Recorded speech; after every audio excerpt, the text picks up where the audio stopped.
This meeting will begin with a public hearing. Anyone other than the applicant or their representative wishing to speak must register and submit the registration slip to the zoning administrator at this time. Following the public hearing, the board will conduct its monthly business meeting, at which time we will vote on the applications.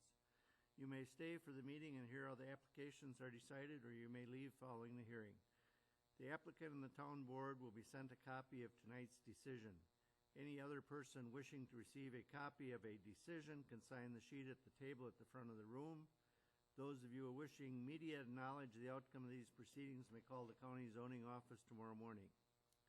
The procedure we will follow for hearing each application is, after the application is read, the applicant, their agent, or representative will have an opportunity to present their application, followed by questions or comments from the board. Then all correspondence will be read. Then others in favor will have a chance to speak. Anyone objecting will then have a chance to speak. I will then ask for a summary of the board's field visit observations and any staff comments. Finally, the applicant will be allowed a chance for a brief rebuttal if they wish. Anyone wishing to speak should use the microphone at the front of the room, state their name, and direct their comments to the board. I ask that all testimony be kept brief, no more than 5 minutes, and to the point. If you are testifying as a nearby landowner, please tell us where your property is located relative to the subject property. Tonight's hearing will be recorded, and the recordings will become part of the record. Comments that are based on hearsay or secondhand information, as well as slanderous or prejudicial remarks, will be ruled out of order. The board has looked at all the properties, and the record will reflect these observations. Any person affected by an administrative decision of tonight's board has 30 days from the filing of tonight's decision to make an appeal. Such appeal shall be heard by the Waushara County Circuit Court. Information is available from the Clerk of Court's office and qualified legal counsel. The county assumes no liability and makes no warranty as to the legality of any construction commenced prior to the expiration of this 30-day period. Now I introduce the rest of the board. To my left are Larry Tim, Kevin Fitzgerald, John Benz. My name is Roger Wagner, Terry Pokstad, zoning administrator, seated at my right.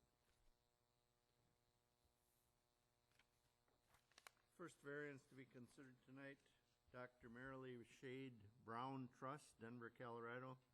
It's made an application on a variance in accordance with section 58-542, paragraph C, paragraph 2, and 58-823, paragraph C, paragraph 2, the Waushara County Zoning Code to construct an approximate 30 by 44 one-story single-family dwelling with a walkout basement with an approximate 9 by 16 covered porch and an approximate 9 by 12 screened-in patio and attached approximately 7 by 16 and a half open deck on the main level, and an approximate 9 by 16 and a half concrete patio on the lower level, coming to within 11 feet of both the northerly and southerly lot lines, 15-foot setback required.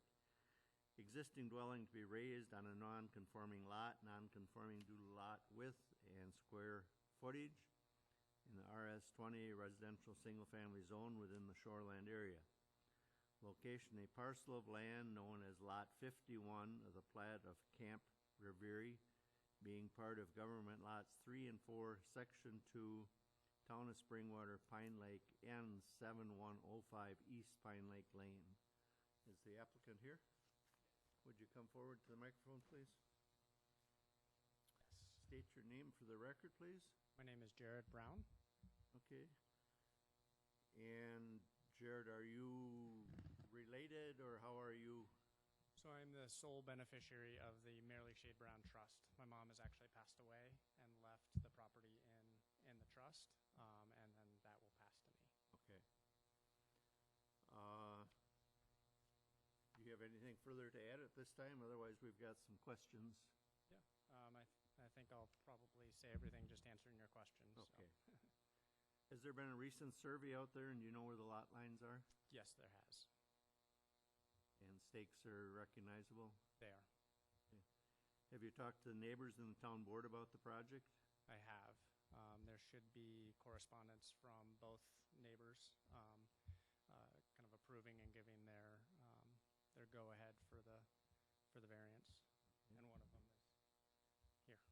Okay. And what type of foundation will this be on? Poured concrete or block or?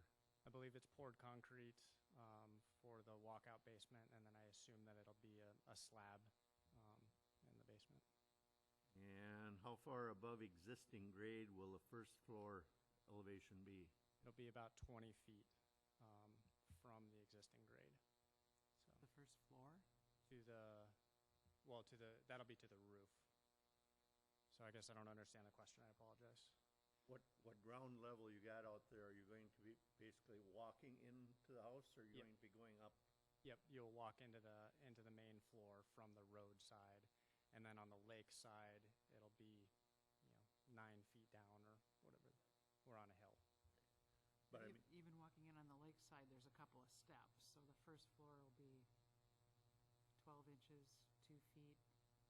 12 inches. I don't know that much detail was in the plan. I would like it as level as possible. So if anything, to prevent water, probably one step. Okay. Whatever's code. I guess what we're getting at, you're not going to be bringing in a lot of fill and making a, No. No. We want to blend in as much as we possibly can. We want to kind of match the property that's there as much as possible. okay. Will their fill be removed in order to dig the basement as proposed? There will be. To fill the basement there, I don't know how much it'll be, but there'll be a significant amount removed from the hill to make the walkout basement. And then on 3 sides of the building, it'll all be backfilled up to the building. So again, trying to disturb as little as possible. You're gonna move the house back. Yep. So we have to dig back farther to so you are gonna take Exactly. a little bit off. Yep, as little as possible. So. And finished height, that's gonna be single story, so you're gonna be less than 35 foot tall, right? Correct. So from the road side to the peak, I believe is 20 feet. Let me pull up my. Okay, that's fine. And how do you plan on dealing with stormwater runoff and potentially erosion during and after construction? So I believe that our builder will help with that with silt dams and so forth, whatever is required to meet that requirement. So. What about afterwards? Are you gonna have like gutters and downspouts or something like that? So I was hoping to not do gutters and downspouts. I mean, if they're required, we will. The current property does not have gutters and downspouts, and it's worked well. What I'd prefer to do is actually have gravel come out from the home just to allow it to go into the sand. I mean, it's all sand around there, so it percolates very quickly. With gutters and downspouts, the thing that I don't like is, one, they fill with debris and block up. And 2, they put all of the water in one place, causing, in my opinion, more erosion than if we just did gravel and kind of splash. They call those French drains French sometimes, so drains, that's a Thank you. acceptable method. Any other improvements planned at this time? Any other construction out there? So we'll take the current garage, the old garage on the lake side of the road down. There's also an old outhouse that we will pull down as well. So No other buildings planned, though? nope, nothing else planned. And all other setbacks will be met except the 2 side lot lines? Yep, 70 feet on the lake side, and then I believe it's 30 feet on the road side. And the new septic system is going in on the back lot, is that correct? Correct.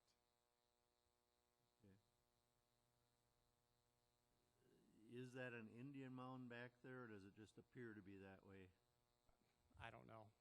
I've always heard that it's an Indian mound, but I don't know that anybody's actually come out and studied or not. I just Is that on your property or the neighbor's property? it's on our property. It is. Yep, and we will be, regardless of what it is. We've always respected it since it's been in our. I mean, this property's been in my family since 1917, and we've never done anything. We've always worked around it. We'll do the same with the setback. So we'll actually go down the Medway's property line with the septic system. The person that did her septic system will also do ours, and I've spoken with him with these new revised plans, and he said there's still plenty of room, and it should be doable. We noticed there were some retaining walls and concrete pads and railroad ties and stuff down by the water. Is that going to be removed? I mean, I wasn't planning on it. If it's something that needs to be done, they've been there since, about 1950. It was something that I think my uncle did.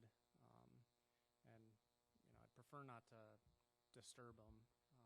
It leaves us a nice little place where we put our, boats and so forth. But if they need to be taken out, it's not a huge. Those ties are starting to. They're all like creosote or soaked, but it's leaning a little bit. But it's been like that probably since I can remember. So, 30 years or so. Are you planning on removing any of the vegetation between the home and the lake? As little as possible. In order to do the walkout basement, I think there's 2, potentially 3 trees that would have to come down, and then just whatever has to be dug out. The goal is not to clear cut in front of the lake. As you can see from our lot, we like to let stuff grow, and actually we've lost several trees in storms and have taken trees from the back lot and moved them up front. Gene can attest to the number of attempts I have made of moving a elm tree to the front side of our lot. We saw it. Yeah. And then Gene actually bought that little maple tree for my son. So it's everybody on our property has their own tree, and that's his. So Is that the one with the yellow tint on it? variegated, yeah. We were wondering how it got there. We knew it wasn't native. The steps, the concrete steps, are you planning on replacing them or leaving them in, or? I would very much prefer to leave them in.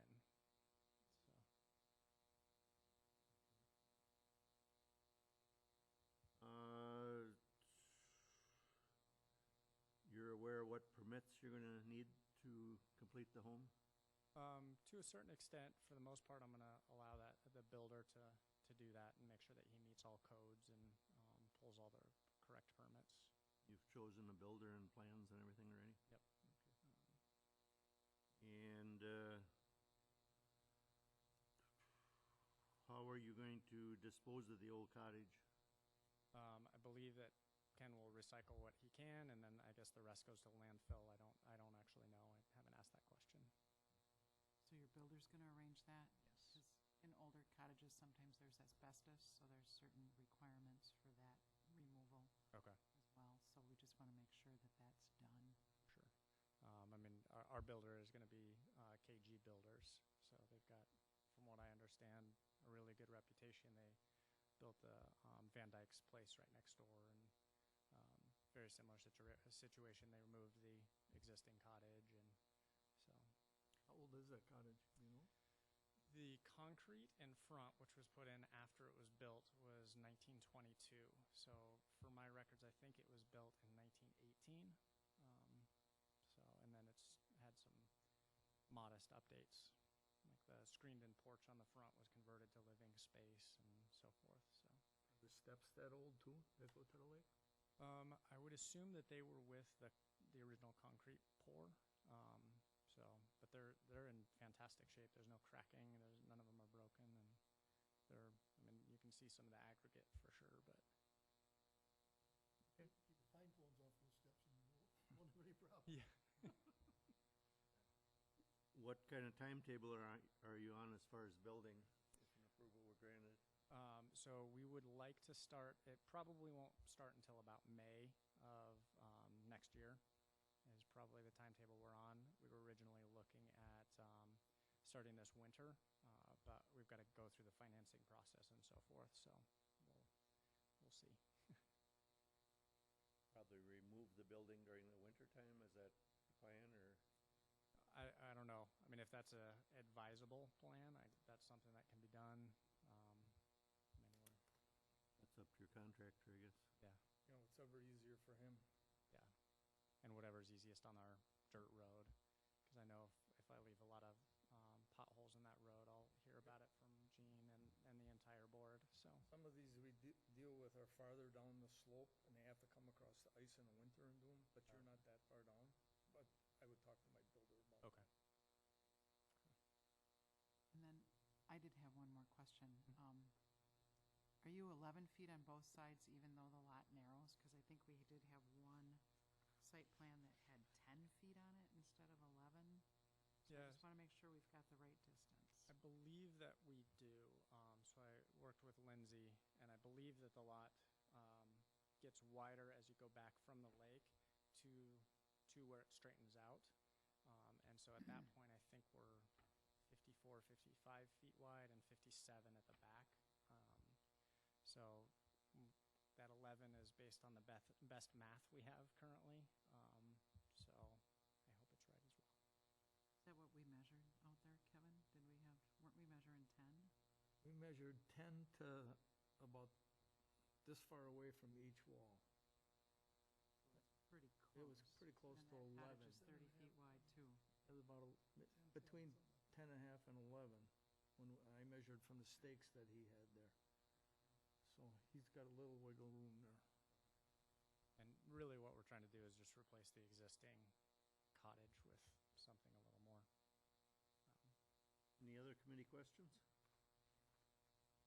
Okay, you can have a chair. Thank you. Correspondence? We actually have two letters, but now that I look at them, they read the same, so I only have to read one, and then I'll read both names. It says, "To whom it may concern," and it's dated July 13th and the 14th of 2016. As a neighbor along East Pine Lake Lane, I support the Browns' request for a variance for 10-foot setbacks at N7105 East Pine Lake Lane. I have seen a copy of the plans and have no objection to the proposed setbacks or 30-foot wide design for a new home. The proposed plans are consistent with the current home and setbacks and seems to fit the lot. It seems that anything more restrictive than 10 feet would unnecessarily constrain the Browns' ability to build a home on the lot. The proportions of the proposed home are pleasing to the eye and appropriate for the area. I hope that you will consider my opinion as a neighbor and approve the requested variance. That's signed, "Thank you, Ted and Sue Van Dyke at N7099 East Pine Lake Lane." And Jean Medway, N7109 East Pine Lake Lane. Are they both the adjoining or affected landowners? One would be to the south, the Van Dykes are to the south, and Jean is to the north. What is the second name? Jean Medway, Medway.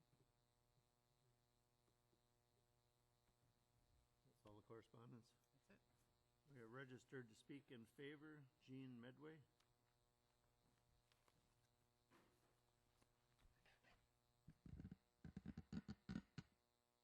I think most of it's been said already, but I just wanted to voice my opinion that I have no qualms against the proposed building.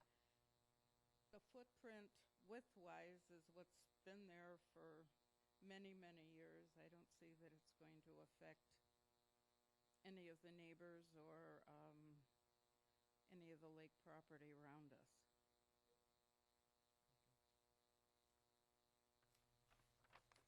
No one registered to speak in opposition. Staff comments? For the record, the board has previously been furnished with a copy of the site plan and the other data that was submitted for this application. And they also visited the property on Monday and viewed the proposal and the location on site. At this time, I'd like to explain a little bit about variances. Variances ask for a relaxation of a dimensional standard in the code.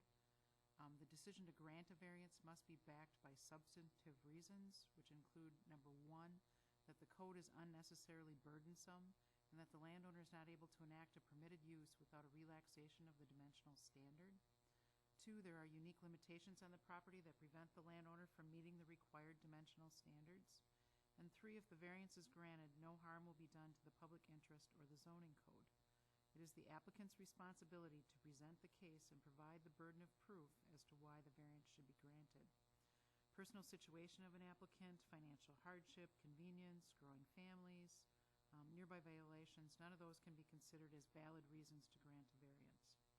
When the board visited the property, they noted that all structures, including two sheds, the retaining walls down along the shoreline and the existing cottage were all non-conforming and didn't meet current setbacks. They also noted the new home would be set back further from the lake than the existing cottage, yet similar to the side lot lines as the existing cottage. And far as my comments go, some of you will remember last winter, we did grant a previous variance on this property. And usually, once you have a variance, you're only supposed to get it for as small of a relaxation of the code as you can. And that was for a narrower home. It was actually a little further from the side lot lines, but it was quite a bit taller. It was actually 2 stories and probably barely came in under the 35 feet. And I think by reducing the height on this proposal, and then if we can get some mitigation items, such as removal of the non-conforming structures, the walls along the shoreline, and get a little revegetation in that area of the retaining walls, make sure that we have proper erosion control during construction, have some good stormwater management plan during and after construction, I think it's all going to lead to a better situation. So I think it's a good compromise that even though you don't usually argue that you need a little more when you've already gotten something a little less, that this is a reasonable alternative. And that mitigation would certainly go a long ways towards that. That's it for my comments. Anything from the DNR? Nope. Okay, that closes the public hearing. We'll go right into our business meeting, in which time we will vote.